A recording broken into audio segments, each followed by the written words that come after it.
He told his friends I was a peeping psycho because I had cameras after my garage was robbed.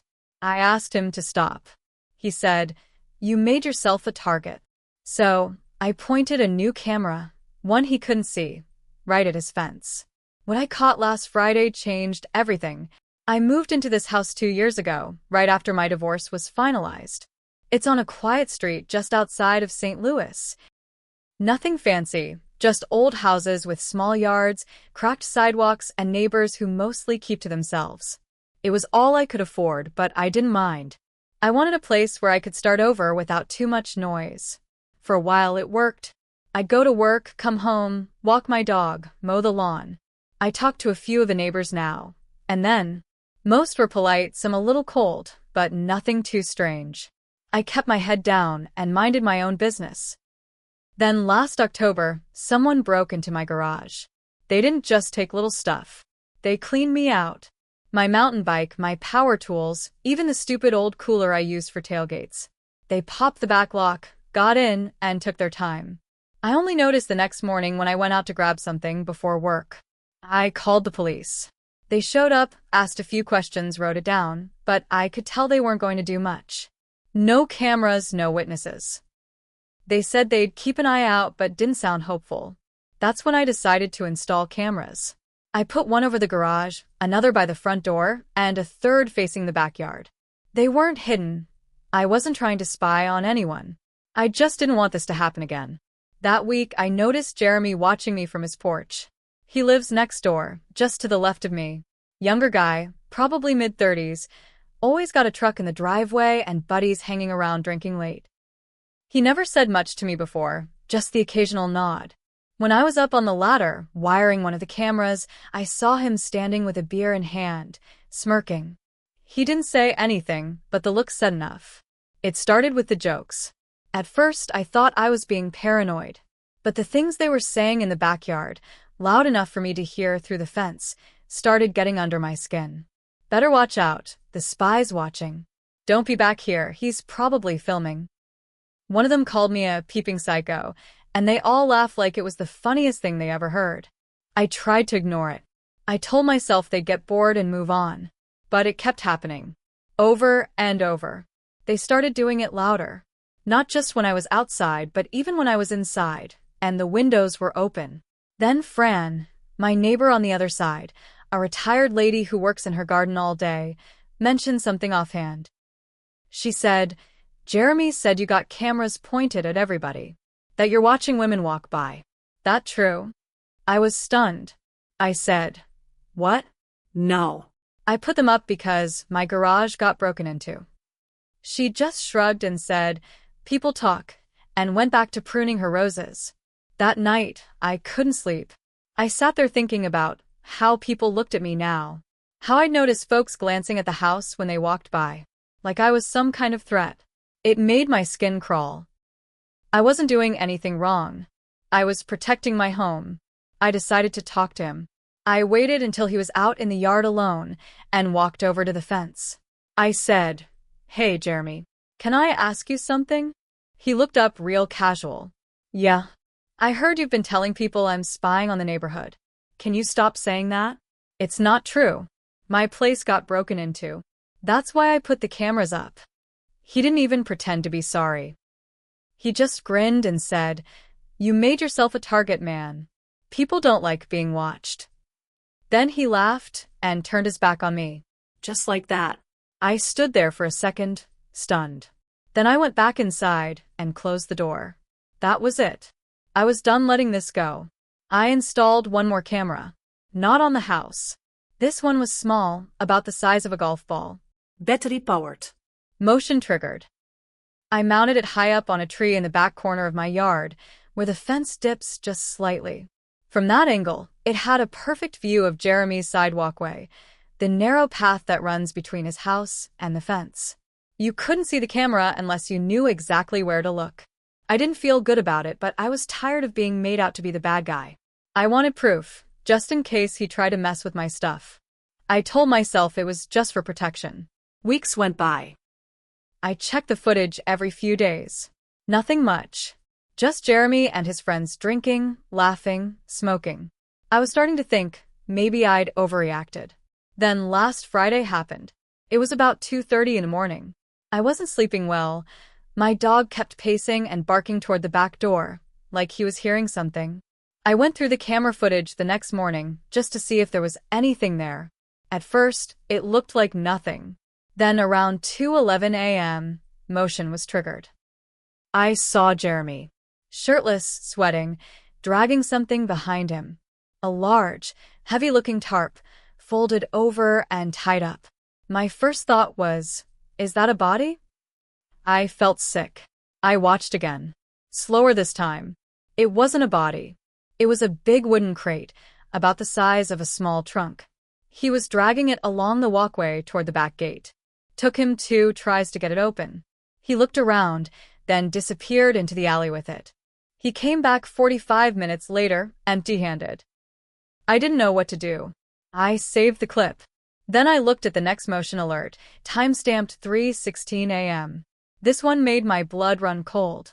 A young woman barefoot, stumbling, clearly out of it, came out his back door.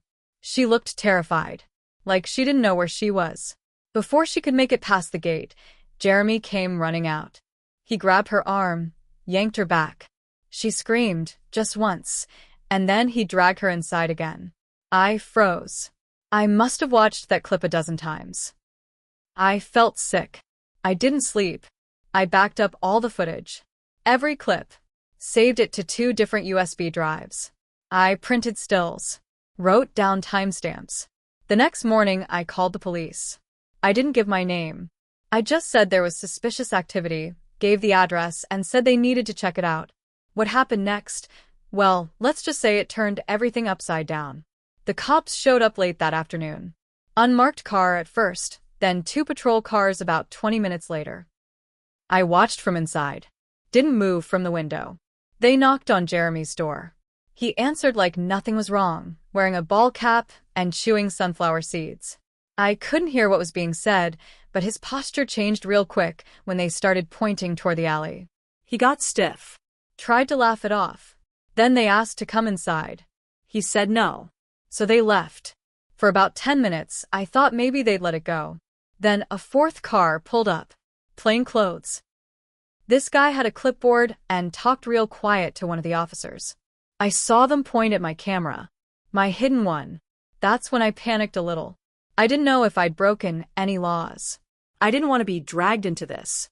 But 5 minutes later, they knocked on my door. I opened it, heart racing. The older officer introduced himself. Said they got a tip, and they believed I might have helpful footage. I didn't say much, just nodded and handed over a USB drive. I told them I had backups if they needed more.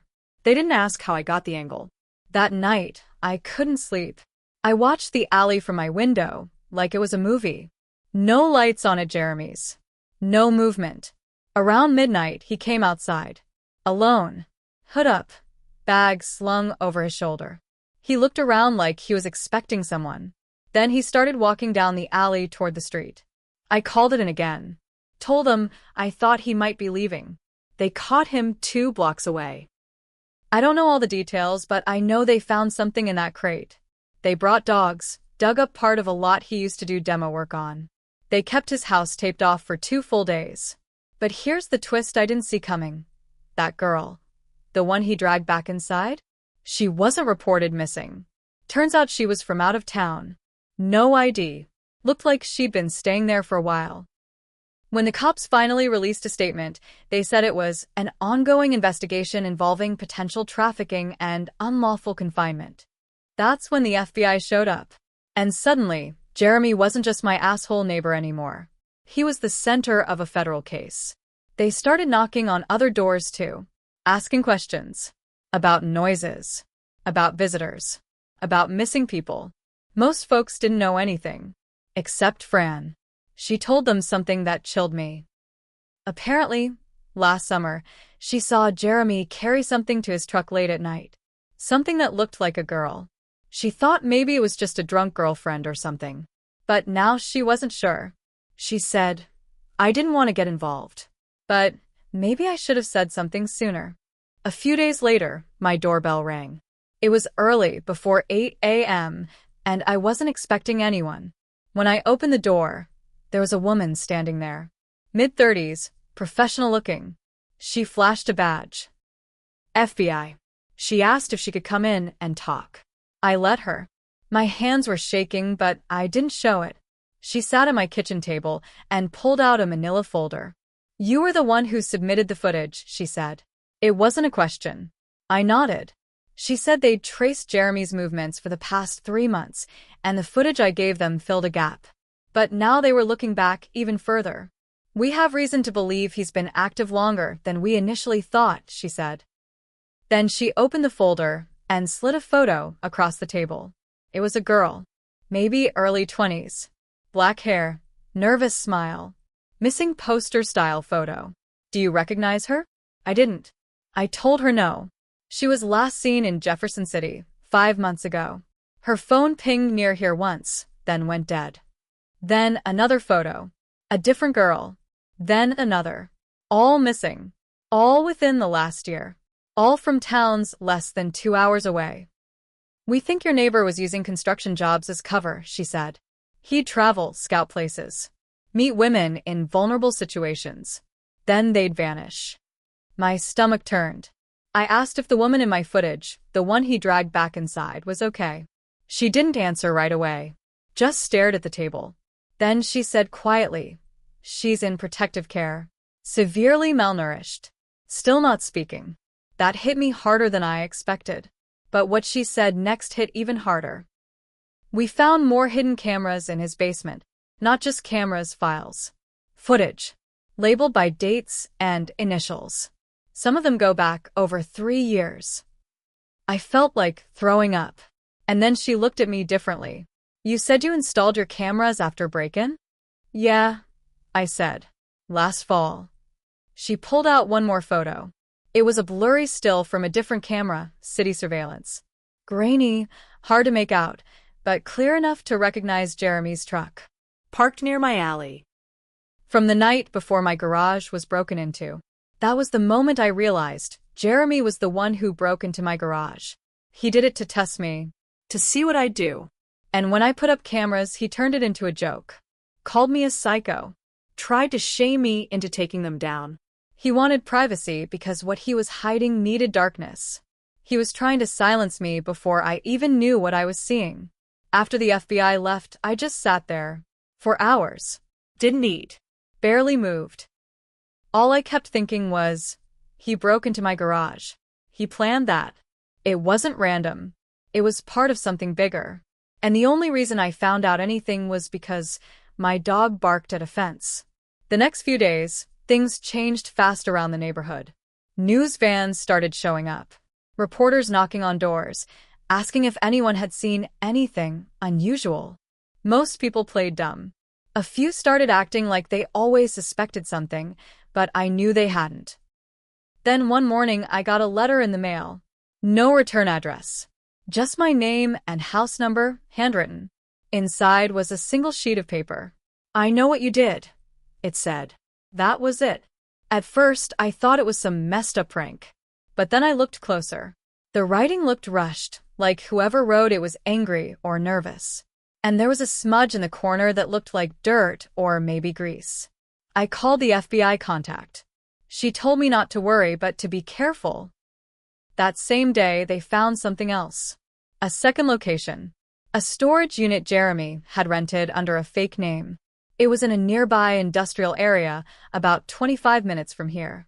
Inside, they found clothes, burner phones, IDs, dozens of them, and cash. Thousands.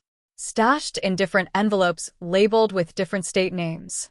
And a notebook. She didn't tell me everything, but she said the notebook had sketches of homes. Notes on locks. Schedules. Some of the houses were in this neighborhood. One of them was mine. There was a line next to it. To alert now. Keep distance. I felt sick all over again. The cameras had saved me. But they also painted a target on my back. I wasn't just some neighbor he didn't like. I was someone he couldn't control. So he tried to flip the script. Turn people against me. Make me doubt myself. But here's what really shook me. He almost did. For a few weeks, I really thought I was the problem, that I was overreacting, that maybe I was paranoid. And while I was doubting myself, someone else was locked in his basement. That night, I went through every second of my footage again. Every clip from every camera. I didn't know what I was looking for. Maybe something I missed. That's when I found it. From about 6 weeks ago. Middle of the night. Just a quick movement in the alley. Jeremy wasn't dragging anything this time. He was meeting someone. Another man. Shorter. Wearing a hoodie. They shook hands, passed something between them, then walked off in opposite directions. I zoomed in, enhanced it the best I could. The guy in the hoodie? He wasn't a stranger. He was the mail carrier from 2 blocks over. I couldn't believe what I was seeing. I replayed the footage again and again, just to be sure. It was grainy, the angle wasn't great, but I'd seen that face before. He delivered mail to my block more than once. Always seemed like a quiet guy, mid-40s, glasses, drove his own beat-up van instead of the usual USPS truck. I wasn't sure what I was seeing at first. Could have been nothing. Could have been an innocent exchange.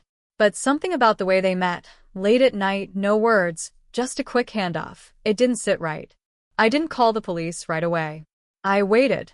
I wanted to be sure. I started watching more footage. Not just mine. I started checking my neighbors' houses when they weren't home. Discreetly. Most didn't have cameras, but a few did. One guy, 2 doors down, had a Ring cam. I asked if he ever got motion alerts from the alley. He said he didn't really check. So I offered to do it for him. He gave me access, and I spent the whole night going through old clips. And I found the same man, same hoodie, on 2 different nights.